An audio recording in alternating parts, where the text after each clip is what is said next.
Last July, when Forbes put Kylie Jenner on the cover of its America's Richest Self-Made Women list, a controversy erupted over the magazine's description of her as self-made. Some argued that Jenner couldn't be self-made because she comes from a wealthy, well-known family. Others pointed out that she latched onto the social media coattails of her half-sister Kim Kardashian West. Forbes responded with an explanation of its methodology. But the debate flared up again on Tuesday, with Forbes officially naming Jenner, at 21, the youngest ever self-made billionaire, beating previous record holder Mark Zuckerberg, who was given that title when he was 23. According to Forbes estimates, Jenner's company is worth at least $900 million, and she owns 100% of it. She got to the billion mark, just barely, with the inclusion of $100 million in cash she's made from the company's profits. In the Kylie Jenner era, what does it mean to be self-made? There is a strong American tradition of revering those who have become rich through their own hard work versus those who receive an inheritance. Andrew Carnegie is renowned for giving his wealth away, fearful that large inheritances would decrease the drive of his heirs. Empire builders like John D. Rockefeller and Cornelius Vanderbilt are idealized for bootstrapping their way up from modest beginnings. Jenner is not a titan of industry. Forbes reports she has fewer than 15 employees and outsources her manufacturing, packaging, sales and fulfillment. But a titan of social media? You can bet her more than 128 million followers on Instagram she is. Determining what part of one's wealth is derived from hard work is more difficult than it used to be, given the power and influence of social media and media exposure, says Michael Norton, a professor at Harvard Business School. Yet intangible boosts are not entirely new.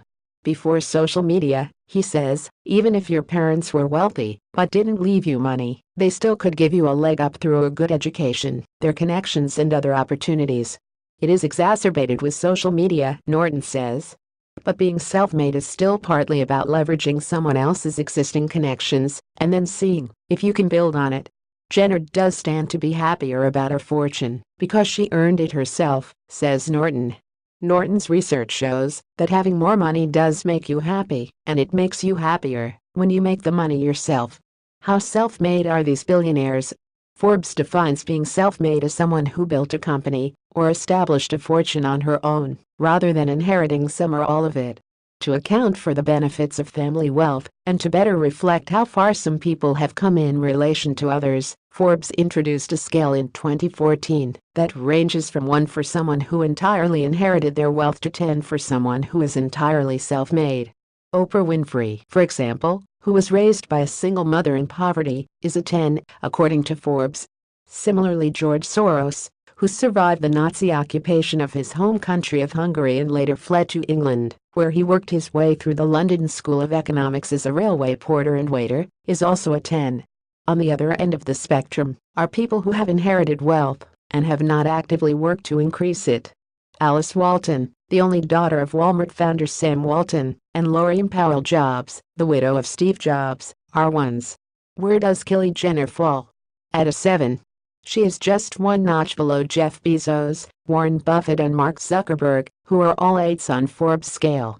But she's considered more self-made than Meg Whitman, who went to Princeton University and Harvard Business School before becoming an executive, and Sheryl Sandberg, who also attended Harvard University and is now the chief operating officer at Facebook. And according to Forbes, Jenner is more self-made than President Donald Trump. He rates a 4 on the scale. The vast majority of the world's wealthiest are self-made, according to WealthX, which tracks global wealth. About 30% of the ultra-wealthy, who,